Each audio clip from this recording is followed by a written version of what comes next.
Duke, you suck. You shut your mouth!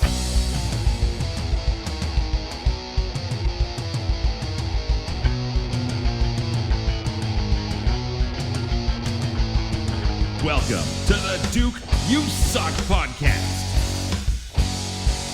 And now, Duke Durango.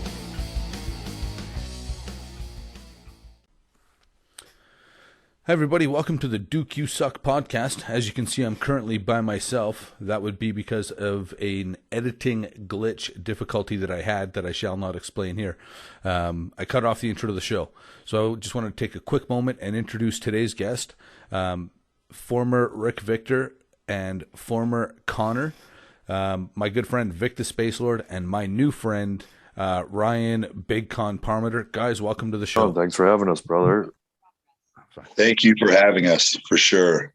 It's Vic and I did this fairly recently, and I said when you guys start traveling again, I want to have you back on so we can get on here and talk some shit. And now here we are. You guys are traveling again. I'm seeing lots of advertising. So, how's it going, boys?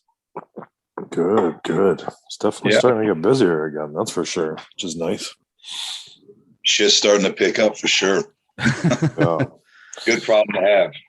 Well, yeah, you guys totally got shafted, right? Like right as, you kind of, I don't know how we want to look at it, earned your freedom or, I mean, seemed only suiting, you let us out of the cage and then the world shut down. So, yeah, right. Just as the boys were about to go on a tear. Yeah. So it's, it's nice that everything started to like kind of, I don't know, open up and get back in the rhythm of things. That's for sure. Right. Yeah. It's getting fucking boring, right? Well, that's the thing. Guy can only sit around for so long. People don't realize either that ring rust is a real thing. So, you can't bump for a year and change. It's those first couple of matches. I don't care what that ring feels like. It's going to be stiff. Yeah, I never miss bumping. That's for sure. Some of the other stuff, yeah, but yeah, I know nowadays, especially, I take a bump. I'm like, no, I just feel like sometimes you have to bump though, right, Vic? Just to crash your fucking back, Of course, yeah. I always will, like, first thing. I'm just like, let's get it out of the way. Just take the worst bump I can, immediately. And then I'm like, all right, now we can go through with everything else. Yeah, that's one thing, like people are like, do you miss wrestling? Nah, I miss the boys in the locker room. I don't miss getting the shit, I don't miss bumping.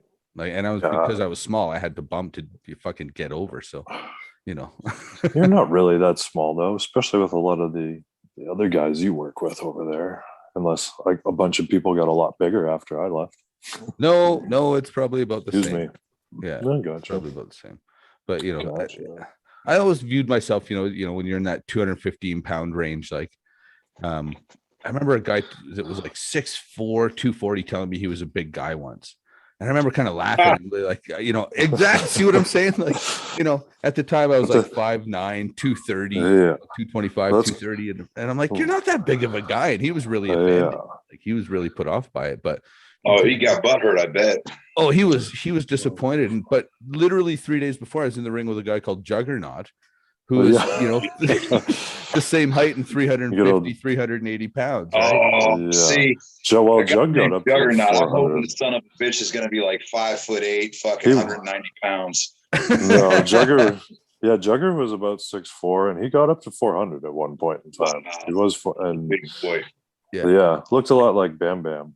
So yeah, and he could move. Like a hell of a compliment. Yeah, man, he could still go. He's one of the guys I still keep in touch with pretty frequently. Well, I follow him on all his social media and stuff, but we don't. I would be bullshitting you if I told you we kept in touch. So where's your next gig out? Where are you guys headed next? What's going on? I'll let you tell them, Connie. Well, I'll let you pump up the pay-per-view. Our big pay-per-view. Fucking, I forgot. Shit, it's sometime this month coming up. Yeah. No, we're. What do we got? It's July 9th, actually. That's for ARW, the Atomic Wrestling. Correct. Yeah. We're Atomic Revolutionary Wrestling, Star Spangled.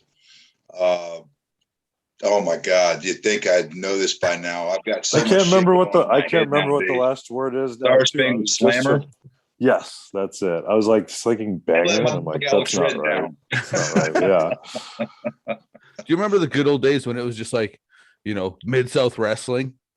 And that was, Yeah. there was no big long name for the show, right? Yeah. Like, how come every show has to have a big title now? I don't understand. Yeah. Well, I mean, I was surprised because all of the WWE shows are numbered. You know what I mean? Which seems like that's crazy to me. And they do all have names. Every single episode. Right. I've got something to say about that because that's the one thing that's always pissed me off, right? And I always talk about this in interviews. Like, it was always one of those things back in the days. Like, when I'm talking, back in the days, I'm talking late 80s, early 90s, when wrestling was in that golden era. And there was only 4 fucking pay-per-views, right? Yeah. And it was so special, and you were so excited, and families would get together and you'd fight your cousins or whatever it was, and family would get into fights and they wouldn't talk to each other for a while. But now it's like every fucking week it's something different, which is fine, because I know that like everybody's like, now with what we've got going on with social media, everything just is like fucking go. But God, I miss those days, man, when less was more, and it was so special. Well, we grew up in that era too, where it was like when you'd go to watch a pay-per-view, I usually couldn't see them when they happened, so you'd have to wait for them to come out on VHS. Yeah, right. To the video store, man. Yeah, like Survivor Series and stuff, and WrestleMania, and that you were like, man, this is the best. Yeah, well, that's where I seen the Bulldogs win the titles. Was on WrestleMania 2. It was a VHS in my buddy's basement. That's right? awesome. Yeah. But so at least that's the cool thing I think about this next show that we're doing. At least like it's the first pay-per-view, I'm pretty sure, for this company, at least since we worked there. I know, and like I think that's what I keep seeing on it. So, and it's a pretty big event for them on Fight TV, I believe it is. Okay, so, that's a good app, man.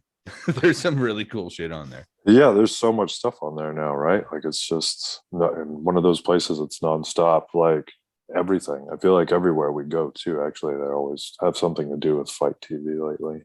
So. Right. Yeah, we're like Fight TV whores. Yeah, that's what I was thinking after that last one. Yeah, because that last show we did, I was like, oh, Fight TV's on here, and I was pretty sure. I think like one of our next ones after that is that SWE, and I think they're on Fight TV as well or something. Yeah. All right. Soon you guys will just have your own channel. I mean, that would probably be pretty boring. unless it was just the matches that we're having. Like, don't follow us doing anything else. I want to be, don't do that. You don't want to watch me do yard work and meditate. I was going to say the lifestyle of Spacelord. You're out there fucking mowing the grass. Just mowing the lawn. Worst gimmick killer in the league. 100%. Yeah. Yeah, man, this guy I didn't watch the show. He never went to fucking space once. Yeah, not that they can see anyway. So yeah, I always wonder like how, like what it does to your life to have cameras following you 24/7. Like I'm already a dickhead, so I'd probably turn into like the biggest dickhead. Yeah, I don't know. Like when we used to see the Total Divas crew and girls running around, I used to just dive out of the way. Or just. Yeah, because they were everywhere all the time too, right? Like no matter what we did, and to me, I was just like, I barely like being on camera most of the time, for most of the stuff. So yeah, it was like everywhere you turn, they were right there, and it was like, fuck, let me get out of the way, And I like being on camera, and I didn't even want to be on camera for the most part. Let me hide. Yeah. It's like, hey, Natty, how are you doing? Oh shit, Total Divas. It was worth it to give Natty a hug, and that was it. Yeah, right. True. Yeah. Hey, Natty, check you later, Natty. Little Miss Pretty. Yeah, she's honestly like she's so sweet it makes my teeth ache. Like she's like I don't. Incredible human being. Yeah, and I mean her sister Jenny's exactly the same. Like those girls. I don't know Muffy quite as well, but man, those girls have never been anything but nice to me. I mean, all of them. Like, I feel like I knew all of them a little bit while I was coming up in wrestling, and they were always like just the nicest girls ever to me. Like every single one of them. Like I still remember the first time I saw Natty, I ran away because I was like, "Well, this girl looks way too nice, and she's a heart girl." So like, get away. Well, I But think at the Wrestling time, doesn't deserve her. Wrestling does not deserve her. true, well, that's one of the amazing things to me is even at, at the dog shit levels, kind of the low end, people get so jaded. And then you see Natty that's been at the top level for, over a decade now. There's not a bitter bone or a jaded bone in her body. Like she appreciates and loves every day she's there. Yeah, and they've been through the ringer, so you know what I mean. I think if Natty ever wrote a book, or like, I mean, she's got stories from the day she can remember remembering. So, right, I don't think she was made to do anything else. So it's always funny to think of like the changes, because even now, Natty's still the same Natty, just with a whole lot more Natty. Yeah. That's about it. Well, and I mean, Connor, I obviously don't know you as well, but you seem like a pretty down to earth guy that you'll, kind of give an hour of your time to some dipshit you don't even know. It's a fucking setup question, Vic. I don't like this. Yeah, nothing. I doubt it. I doubt One it. thing I'll say is I've known Vic for a long time, right? Like I was there, when I think day I probably your walked first in. day at the dungeon, and you've never changed a bit, Wow. right? Like through all your success, you've never changed a bit. You're still the same guy. You could just now enjoy life a little better, maybe. Yeah, pretty much. I didn't see the point in change. Like I mean, you change along the way, but it's all still from the same point. You know what I mean? And there's definitely right? Yeah, well, I was 18 when I started wrestling, and now I'm 40. So there's a lot of changing to go on and growing in there. Like I'm pretty lucky that I was able to travel the way I did. And I mean, man, even since like me and Connor met, like we've both been through the ringer one way or another. And I know I've seen multiple changes in probably both of our personalities, but really it's only due to circumstance, and it's usually just your kind of attitude with dealing things, but you're still always the same person, Right. I think just situations change people and can kind of affect your attitude and the way that you deal with things, but you're always still the same. Right. And Connor, when did you break in, man? Like, yeah, I think it was 1999. I broke in 1999 when I took my first bump and knocked the fucking wind right out of me. So, right. And then when I did that, I was like, you know what? I don't think this business is for me. I legit said that. I almost didn't want nothing to do with it when I back bumped, because I knocked the wind out of me. And I remember the school that I was at. There was probably about 15 students, and they all were laughing at me, and that's already embarrassing enough, And I remember rolling out, like just thinking, "Fuck, man, I don't think I can do this." This is a lot tougher than what it seemed. Was that at Rusty Brooks's place? Yeah, that was in Rusty Brooks's backyard. That's what I was gonna say. Yeah. So he didn't learn too much different than us. Yeah, I was gonna say, well, the ring was probably stiff as shit too. Yeah. I'll tell you, there was like tree branches that were right there. You had to kind of work around them, and it had to be done by a certain time because of the mosquitoes. In Florida, they're a bitch. So yeah, you gotta work with Mother Nature. Sure are. Yeah. That's crazy. Yeah, we had boiler pipes because the hard house was boiler heated. So there's pipes that came in one wall, ran across the floor, and made a 90 and went the other side of the room, and you could only bump within a small area. And everybody during your time there at some point caught your feet on those pipes, taking a hip toss and landed on your head. Everybody. Yeah. Oh yeah.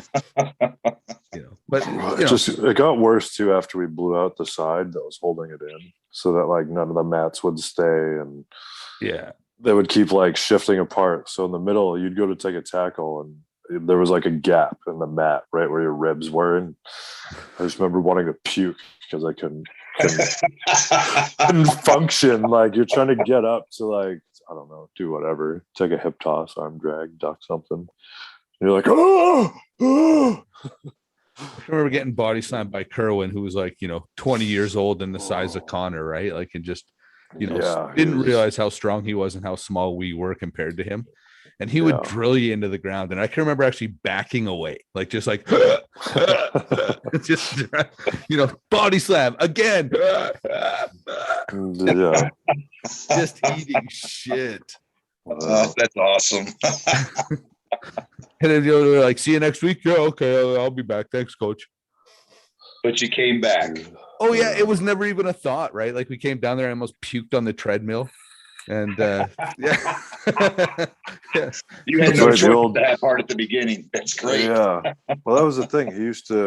They would run us like in the, I can't remember the full thing Bruce would make you do wrestling wise, but he had his whole pattern where he'd run you for like an hour and then be like, all right, now go run on the treadmill. And it was the old Oakland Raiders like football team treadmill that Neidhart had brought down from like 1974. So it was insane.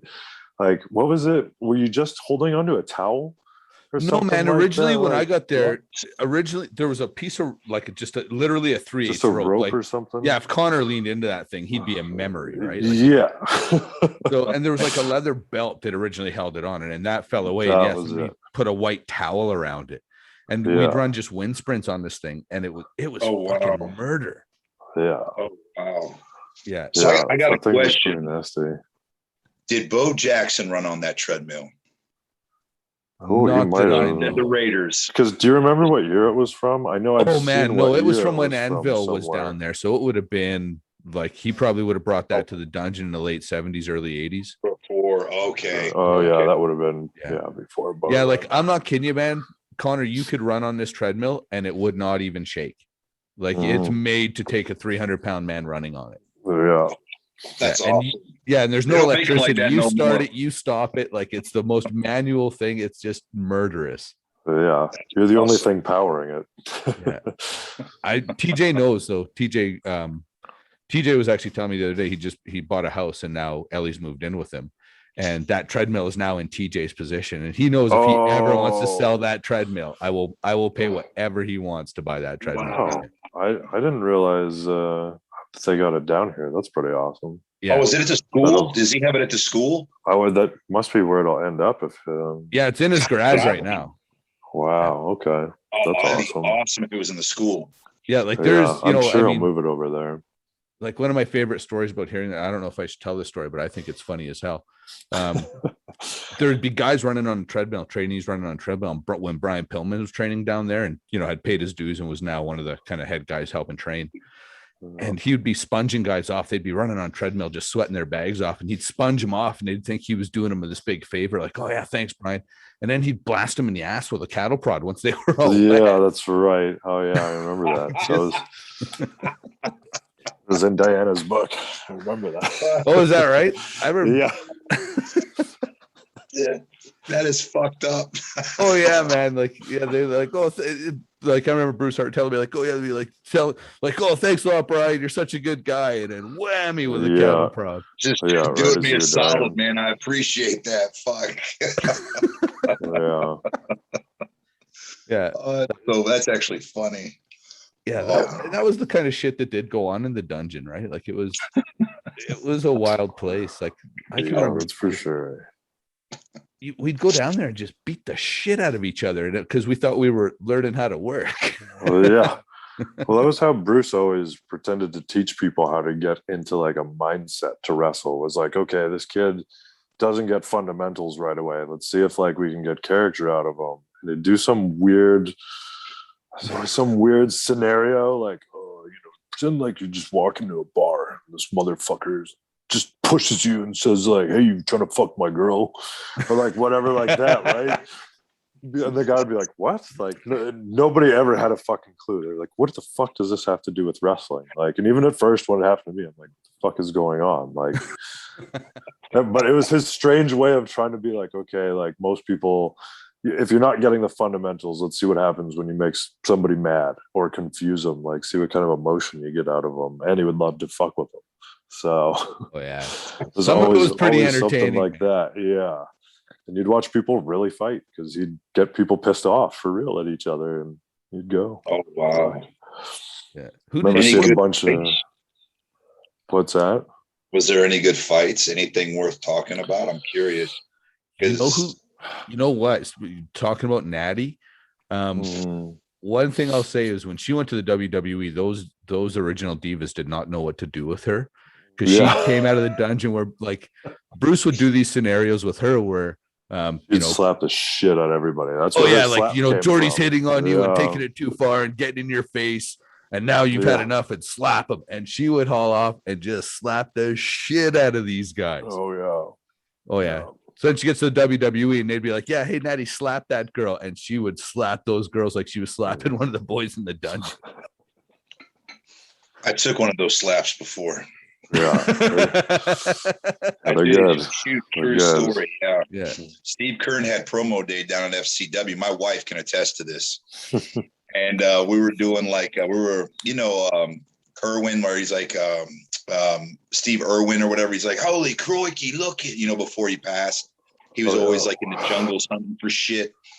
And anyway, so we did a scenario where we were hunting the grizzled vet. And it was me. Yeah, I know, right? It was me, Natty, and it was someone else. I can't remember, but we were doing the same thing. And this guy, Buck, was in the ring, and he's sitting there stretching and just grizzled, just gnawed off looking ears. And I mean, he just looks like, man, he's a great person, but he just visually looks like, like he spent his last dollar on the lottery and lost. You know what I mean? And just angry, always angry looking. And so I was like, holy croaky, look right over there. And there was supposed to be a spot where Natty was supposed to go, shh, but instead she slapped me. I fucking broke character for a second. I got slapped. I'm like, what the fuck just happened? Like I couldn't, and it hurt so bad. Oh yeah, like, of course. She lays it in, man. God.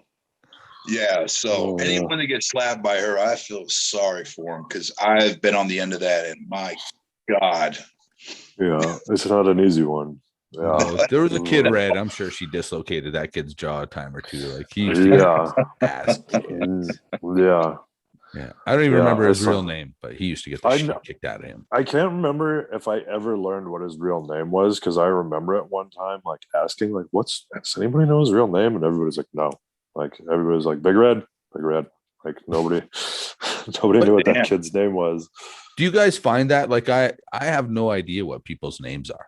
Like legit, the first thing I meet you as, if whether that's your gimmick or your real name, that's kind of what you are forever to me. Yeah, like I always introduce myself with my real name, but then like I usually just get used to whatever everybody else is calling somebody. So even for instance, like there was, I can't remember, an interview, maybe the one I did with Klevitz, where I blanked on what Brian Myers' real name was. Like, because I was like Kurt Hawkins, but then I was like, that's not his real name. And then I like sat there forever, just like, I just couldn't remember. And like, even with like Matt, like him, it's called like Matt Cardona, like calling him Matt Cardona is so weird to me. And I remember you used to always call him Matt, and I'd be like, who? Yeah. And you'd be like, Broski. And I'd be like, that's his name? That's funny. I always like calling people by their real names. I don't know why. I don't know. It's just one of those things. I always felt because you're in the wrestling business, you can be a little more intimate with people's names instead of, it just feels weird when I'm like, like, hey, Randy Orton, what's going on? Or even though that is his real name. That is Randy's name. That's a horrible fucking. Like if you that was the best example, but I know what you mean. Like if you called Taker by his real name, like those are weird ones. Well, Taker's just always Taker though. That's another weird one. You can't really call him by his real name, but like Glenn, for instance. Yes, that's true. That's perfect. He's So we know him as Kane. You know what I mean? But I always felt like true. In the back, he was Glenn for sure. He's Glenn. Yeah. He's Glenn. He's awesome. He's Glenn. Yeah. You know. I usually introduce myself in the locker room as Jordy. And then somebody will find out later, oh shit, that's that fucking Duke Durango character.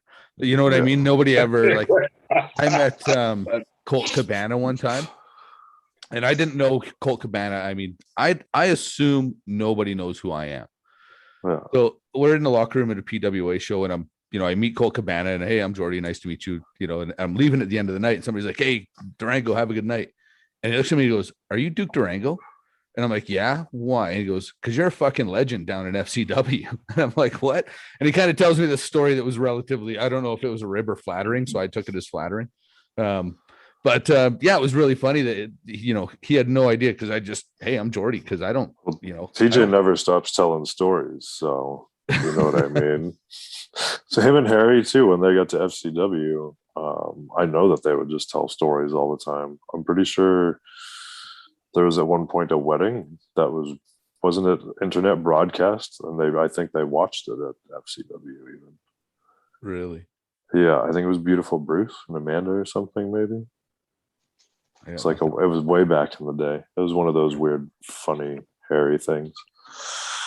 That's how do you know Harry and TJ well at all, Connor? Do you know those fucking guys? Yeah, like, well, I don't want to say well, like, right. Like probably not as good as you guys, but I know TJ from Deep South and Harry from Deep South. Okay, yeah. Yeah, no, so we've got a little bit of history, and TJ, of course I know through Natty, and we've had a developmental run on top of main roster run to where we've not only worked with them, but we've had, I guess, a relationship with, but right. I don't know them from like how you guys know them, right? Yeah. But you spent time on the road with them, No, and the only reason I asked that is like, have they ever tried to rib you? Because they're the worst. Like they've tried to rib everybody. Yeah, no, actually, no. They've been really good to me then. Yeah, because even I'd say in our time, like, because Harry was always like a pretty big ribber for the most part. Harry used to always call me trying to be like Bob Johnson or something at night, or like it was always at the worst times when I was working these night shifts, and he would call me like some weird time, and he'd be like, it'd wake me up, and I'd be like, what the fuck? I'm like, I know this isn't Bob. No, this is Harry. He would just always fucking do it. So he didn't stop forever, and I was just like, God damn it. Yeah, but those guys, yeah, they used to email me all the time. They, like Bruce Hart gave me this name, Dirty Dick Reigns, when I was breaking in, and apparently Dick Reigns was a wrestler from like Winnipeg in the 50s.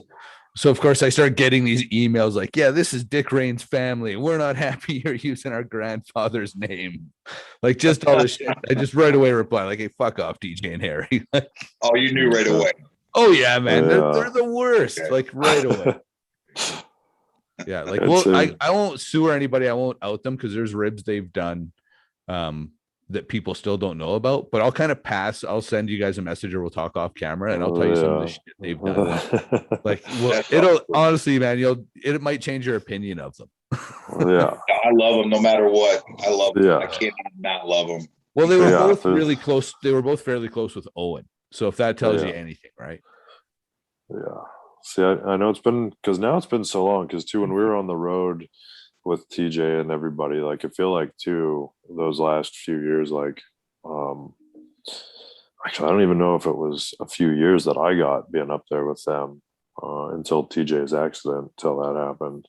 Right. Yeah. Because we only got to do a couple things even with them in that time. Quick. Yeah. So it wasn't. I don't feel like there was house down with those two. We had a bunch of really fun matches because we did get to work them on a bunch of live events and stuff for a while here and there, which was fun. With them, didn't we? Yeah, like leading up until that, I feel like after that we didn't get to do much with them. I think because they got split up or something. Yeah, it was haywire, and I can remember all of that stuff was tense because I can remember that was one of the only times I've ever seen Claudio super hot in the locker room with somebody where everybody went, whoa, what the fuck is going on? Now, is this a story you care to tell? You don't have to tell who he was mad at because, like I say, I'm not looking for controversy or anything. I think it was just due to what we didn't know. They'd been told a bunch of really shitty stuff that day, basically, and a bunch of us didn't know. And it was already like that was a hard match to put together. And I think somebody just said something like at one point, like, because we were getting down to the wire of trying to get things in order. And I think somebody just said something and somebody snapped, and it was like, and Claudia all of a sudden snapped, and it was like, whoa, what the fuck?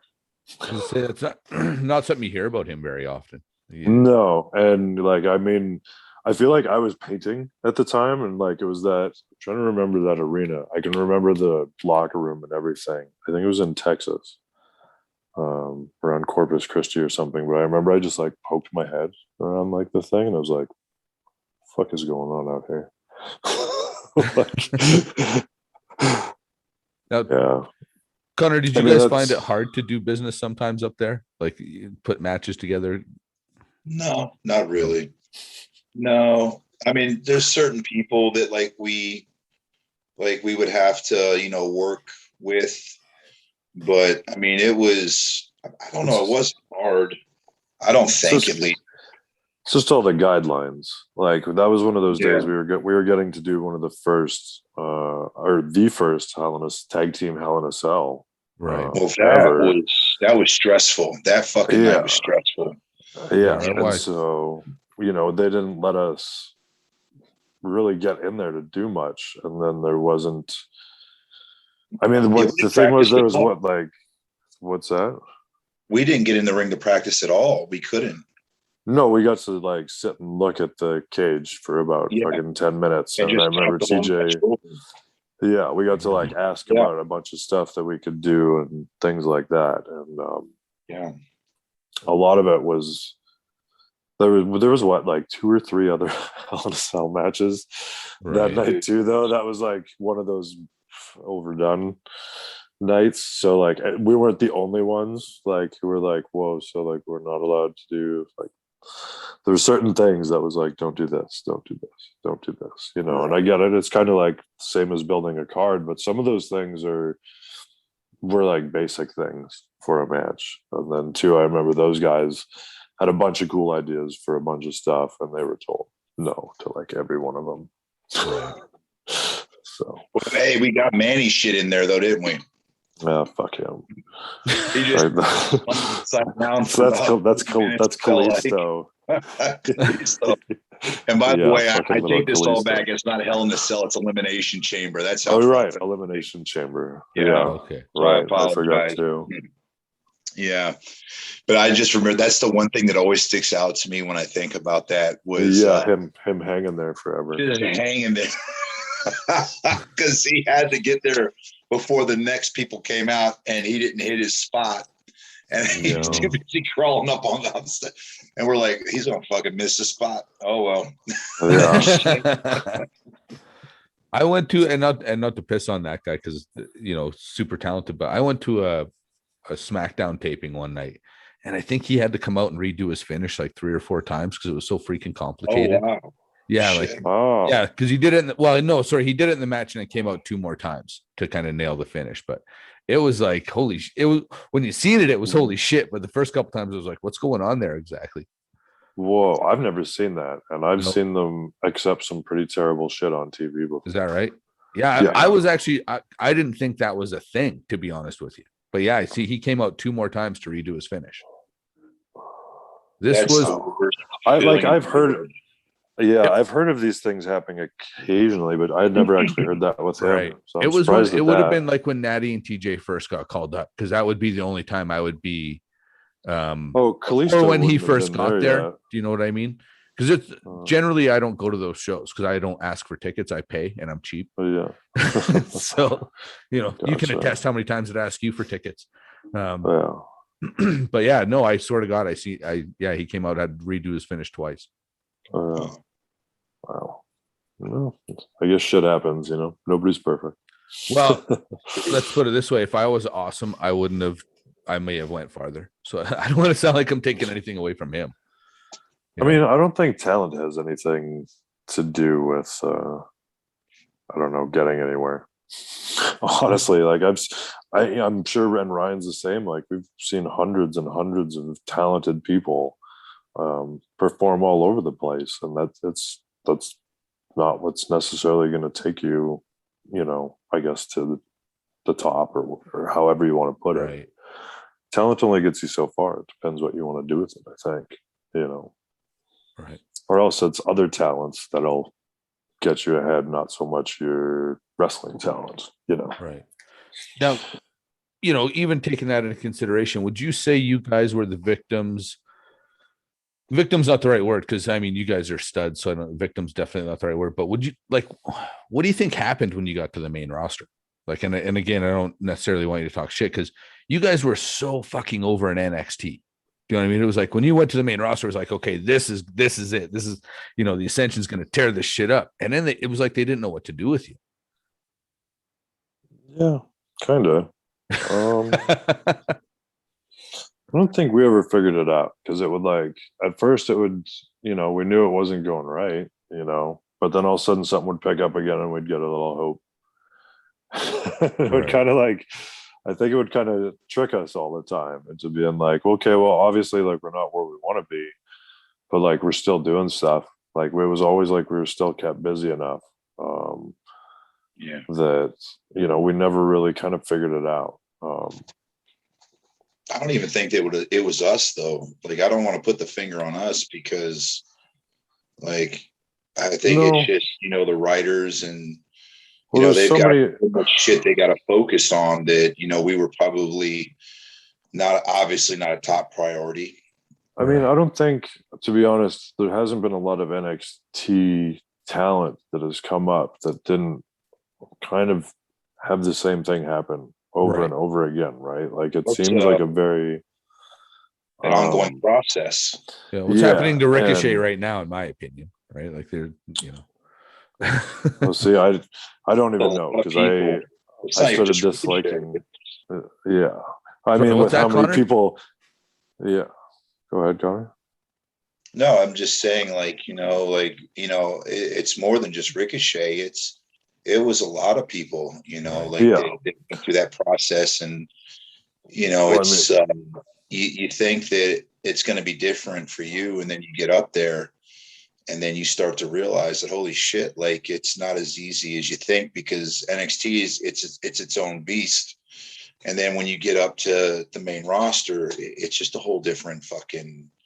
Well, and NXT was always, people are more accessible at NXT. Yeah. You know what I mean? Like, there's more of a crew there, or not a crew, because crew, I look at it everybody, but with the way the coaches are and the way the producers are at NXT, there's more of them there that are looking specifically at people. You know what I mean? I think it's like a little more under the microscope. At least when we were there, like, everybody was kind of like, they had their projects of what, needs to be done, and the angle that they were always going forward with. But as to where, when we went up to the main roster, there's only like a certain group that is micromanaged, kind of in that light, by a certain amount of people, and the rest is like a free-for-all Wild West of like, who's gonna fight the most to try to get in the production meeting today to say they don't want to do this or that, or try to get to Vince or whatever. But like, the list is, it's a long list of people, and it's just not. And I don't think people's voices are probably heard as well from, I guess, how I would relate the things that, like, I've heard from those meetings and like people's occurrences and stuff, as to where, even in NXT, like, we, and I'm not saying it up there, we couldn't talk to Hunter, but he was much more accessible in NXT when we were there, and so it's just, but then again, like, nowadays, I don't know, I look at everything and I see, with all of their releases that they've done, like, in the last while, and all that talent, like, that's a lot of guys, we've traveled the roads with, traveled the world with up there, and like, I don't even know that roster anymore. It's so different, that roster now. Yeah, so there's not a lot left from really when we were there. There's like, off the top of my head, there's like 40 people since WrestleMania or something. It's got to be, yeah. Like, it's insane. So a lot of talented people too, and a lot of people that like NXT built up. That Hunter spent time investing, NXT into, and I think it's weird too, because like, there was guys that were there kind of going through stuff when we were just leaving NXT, and like, now guys like that have been released, and it's like, man, they barely got a chance to go, because they were kind of in that last, I think, transition of some guys stay there for years, Right. before you can get out. That's, but then again, I don't know everybody's story down there now, but I don't know how many people are still in the performance center for 5 years. Yeah. Well, Jesus. I couldn't imagine, to be honest with you, being in the PC for 5 years. It just seems, you know what I mean? Like, and no disrespect. I mean, Well, you dream and do what you got to do to get there. I don't want to sound like, but at the same time, it's so hard to say crack that, in, right? me and Ryan spent 5 years in developmental together, and you had your time in Deep South before that. So yeah, right. So how many years were you with the company, Connor, before you went to got to the main roster? I'll say about 12 and a half, 13 years. I want to say that right? Hey, whoa, that's wild. Which is pretty cool. I mean, that's a pretty long run with WWE. To be honest with you, it's something I'm proud of. I hate to say it like that. I wish we would have had more, Vic and I, but but I mean, still, when I look back at it, it was still, I mean, shit, we're still the longest reigning NXT tag team champion. I always remind him of that. And it's like, I'm like, how? I don't get it.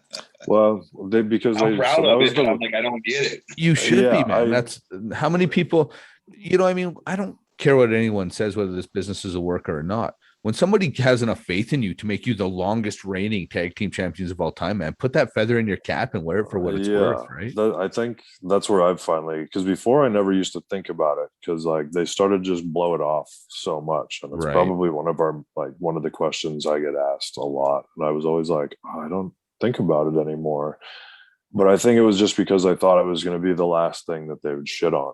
You know what I mean? Like they didn't care anymore. Yeah. But I think now when I look at it, it shows that they haven't invested in anything as much as they invested in us at that point in time to do what we did. That's a good perspective, man. And that's, like it's taken me a while to figure that out. But like I really started thinking about that because with more and more releases that I keep seeing, I'm just like, man, these are like when you hire the talent, you're supposed to be an investment. And they've let go a lot of people who are former NXT champions in all shapes, sizes, and forms. You know what I mean? And for the fact, like, of how they kind of made us feel about everything, I would say afterwards, like, it's still, I'll never forget what we went through. And so, like, that investment nowadays is kind of like the biggest, I think, point of pride in that aspect to me right there, like in what we did. Fuck yeah. But there was a lot of people that went into that at least. Yeah. So I mean, because it was so much different too, right? Like how it is now than how it was then, because a lot of these guys just, they don't have to do the schedule that we had. No. So we had to be there at every show. We had to main event every show. And from my understanding, some of these guys don't even have to go to all the shows. Really? So,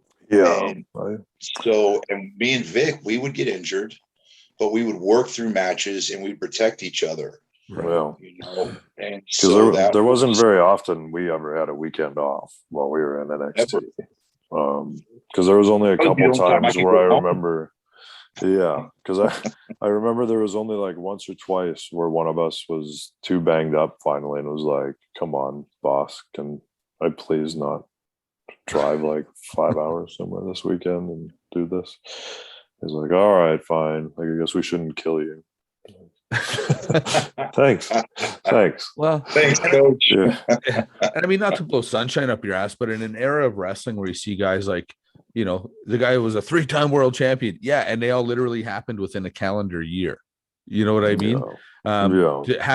To be carrying titles for more than a year in any promotion, it says a lot about what they thought of you guys at that time, right? Yeah, 100%. Because too, like, even with, the main, like the NXT heavyweight champion at that point in time, those guys, I don't feel like they held it very long because somebody would get it and kind of go.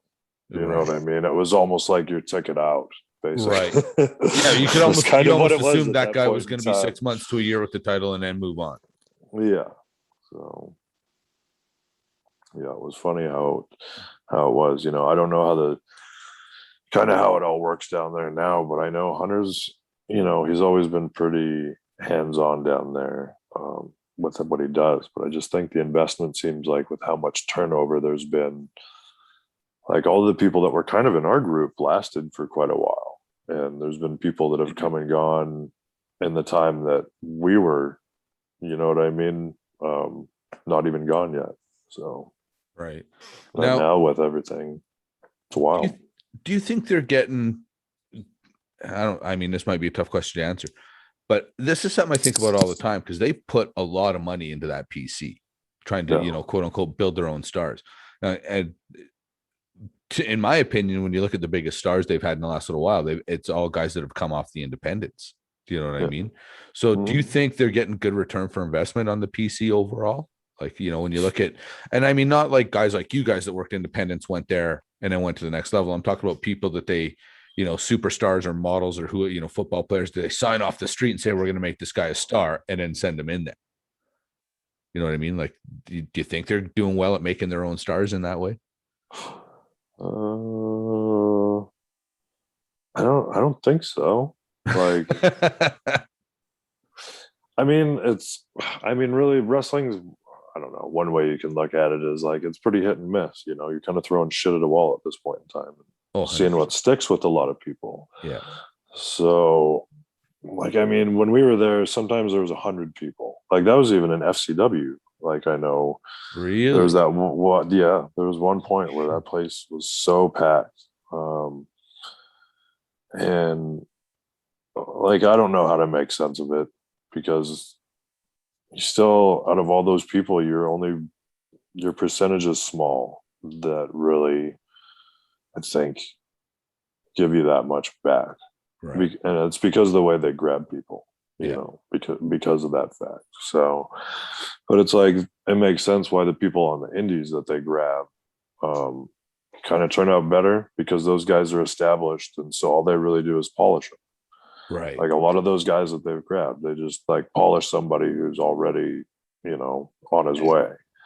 And so it's like a weird little paradigm where everybody else they're bringing in, they're trying to do that with, but I don't know. It's so hit and miss who, I don't know. Like, because too, there's tons of people that I would say succeed that haven't done the same things we've all done. Right. You know what I mean? And it's not that you they're get like, it or you don't. Do you know what pretty I mean? Much. Yeah. So, it's not like just because you don't really pay your dues in certain aspects doesn't mean you don't pay them in others through that company. So, well, and I mean, if you build a big following, like right now I'm hearing the big cry out in the UFC, and this is something I've been saying for years, that the UFC underpays their fighters. But now people are starting to say it. And the one thing Dana White says, well, go out on Instagram, get yourself 25 million followers, and you can make the same money as those two fucking retards, those brothers. I won't even say their name. I fucking hate those guys. But at the same time, I give them full credit because of what they do. Right. So, if you're a supermodel and have 10 million Instagram followers, and I don't necessarily, that's a dues paid in a different way. Right. So you have to give that credit where credit's due. I mean, those places, it's wrestling's the same. It's just like a money. You know what I mean? Yeah. What's going to bring in people watching, whatever brings in money. It doesn't matter who pays your dues. So. Right. Well, I mean, Connor, how many years were you kind of on the independents before you got signed? I was on for 5. Is that right? Hey. So I got picked up in 2005. So started in 99 as far as training. My first match was in 2000.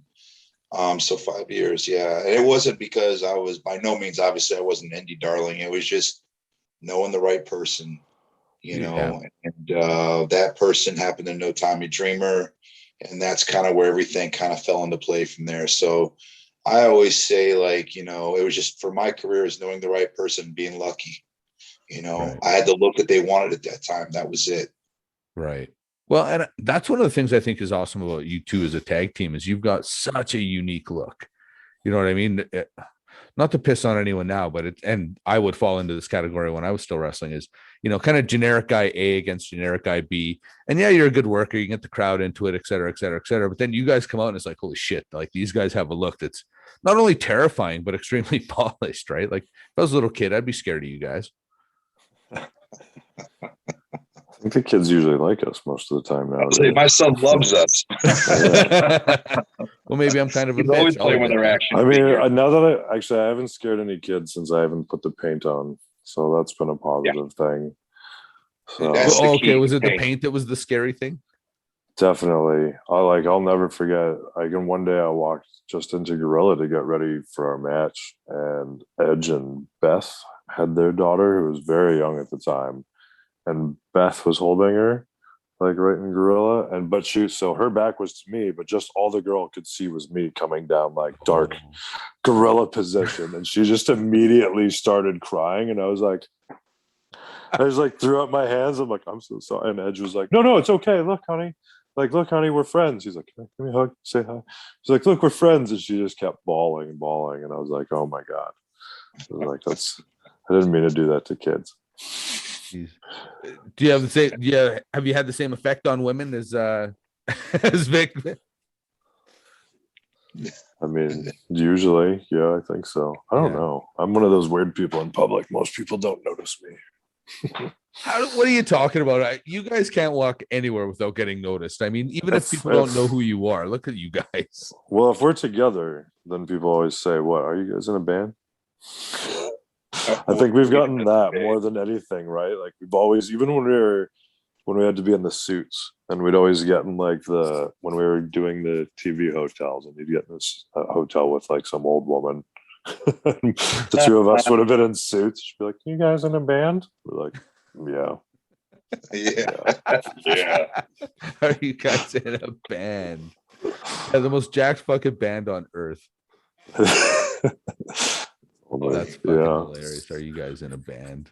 Yeah. So now, what do you guys got coming up? Do you guys have what I'll call? Do you have any dream matches coming up that you know? Is there anything booked that you're just like super psyched for, super, dying to get into?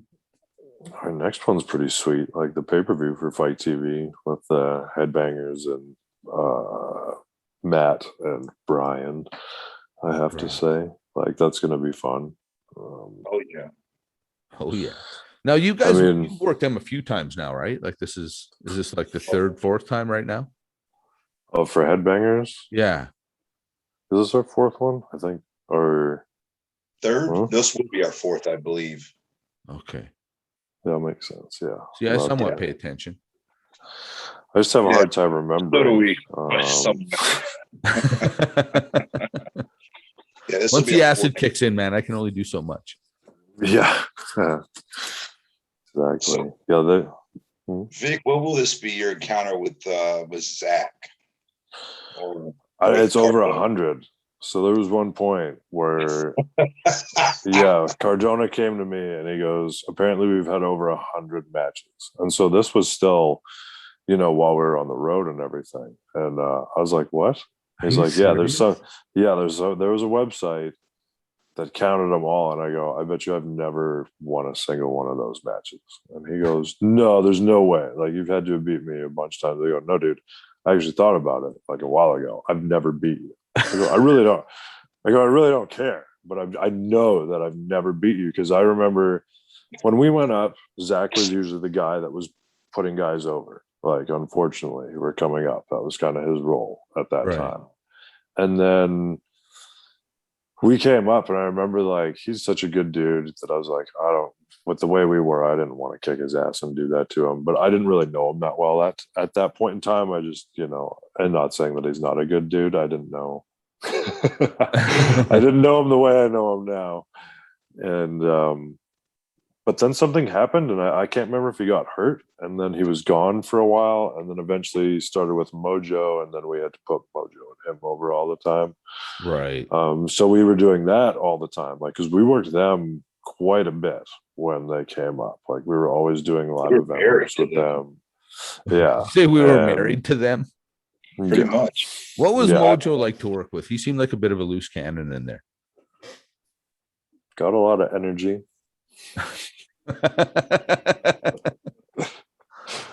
Yeah, see, he seemed like a guy. I mean, you probably can't say it. I will never meet him. I will never know him, so I can talk shit. He seemed like a guy to me that got lost in the gimmick and didn't pay attention to the match. Would kind of be how he came across to me.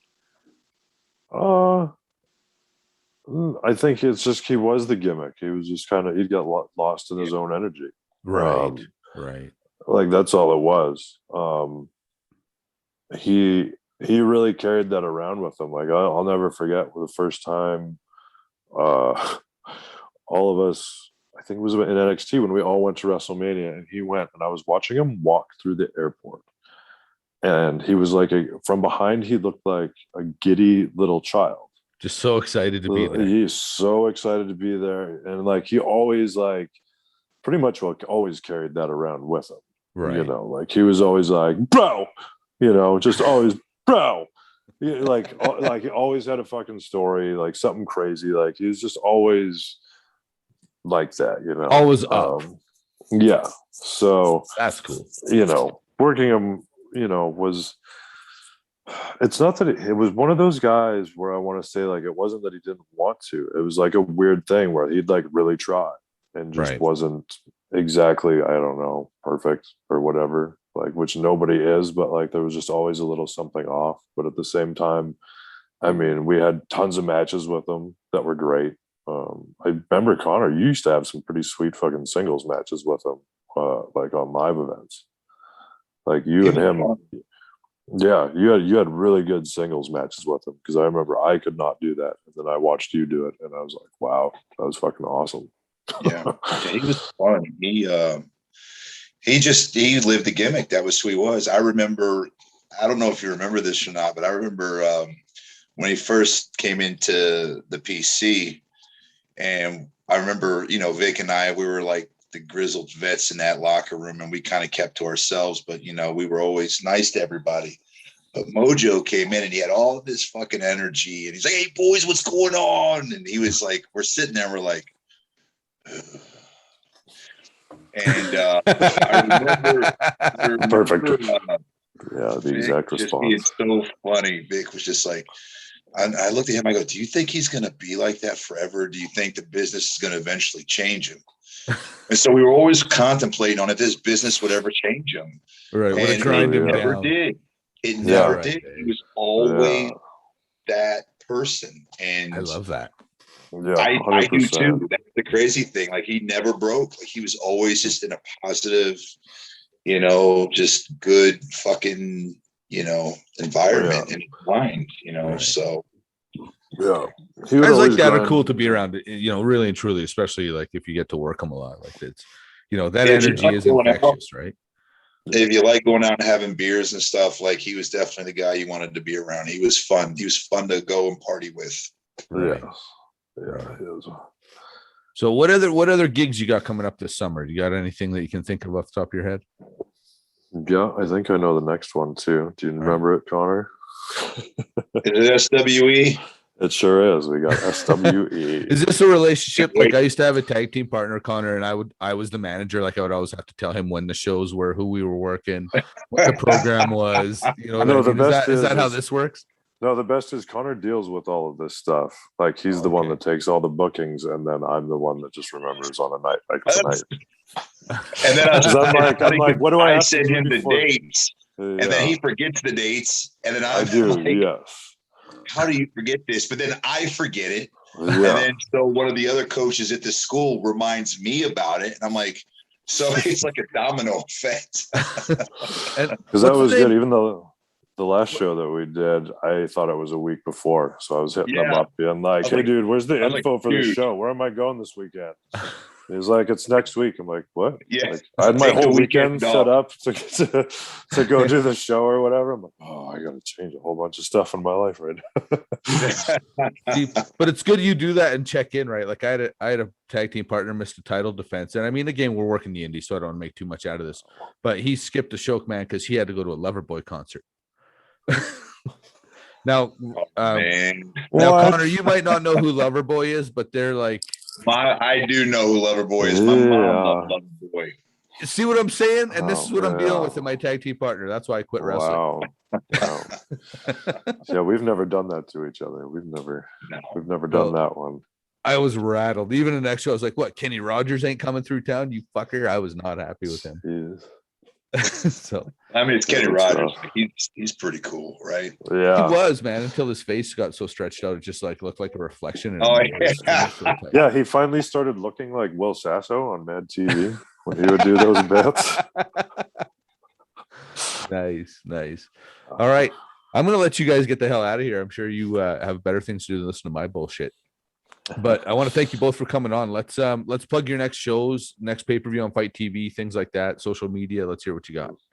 Yeah, so we got the pay-per-view for ARW on July 9th, Fight TV, and SWE. That's on July 24th. Right, that's what it Nice. was. July 24th. Nice save. Yeah, man. Hell yeah. Yeah. See, we And got then it down. you have something coming in August, no? I'm sure I seen an advert for something in August. That's what I was trying to remember that today too. That's with Scott Wilder, I believe, right? That's the I think that might be with Scott Wilder. I believe so. Yes. I was trying to even look for the That's, picture today and I couldn't find it for some reason. That's a cool one, with though. Rock and Roll Express, if I'm not mistaken. Ooh, that sounds fun. Yeah. Because I That remember sounds we're on that. We got our buddy Bull Dempsey's on that one, I think Yeah. still. Yeah. Yeah, I know that one Pretty is in good. August sometime. I just can't remember when. I was trying to look for it today and I couldn't find it. Okay, Yeah. last question, then I'm going to let you get out of here because now you just piqued my interest. One team on the Indies right now you could work one match. Who would it be? Go ahead, Vic. You first. Oh, just the Briscoes still. Fair enough. I would always Studs. still say the Briscoes. I had to Yeah. think about it for a second because I was like in a different world in my head of teams, but still, yeah, that's number one other than Rock and Roll. Briscoes and Right. Rock Damn and it, Roll. that's mine. So, well, that's yours. Yes, sorry. Yeah. I didn't mean to take it from you. Rock but and I Roll know. and Briscoe. That's the bucket list right now. Is that right? Yeah. Eh? Well, hopefully Yeah. that comes true soon, boys. Because I mean, I'm glad the reins are off. I hope you guys are, title collecting for as long as you can. I honestly think you guys have the We'll best chemistry of any tag team I've seen out there right now. So, and Thanks, again, man. hopefully PWA can bring you guys in. Kurt Sorokin, I know you're watching, you dirty son of a gun. So bring these guys in, bring them to Calgary, bring them to Edmonton. Yeah, Get I'm Connor up here waiting for for some him good to. Canadian beer, and I'll take you guys out and we'll get after it. Yeah, man, that'd be fun. I love it. All right, boys. Yeah, Thanks we- again for your time. I really appreciate it. We'll talk to you soon. Thank you, brother. Thank you. You suck. You shut your mouth.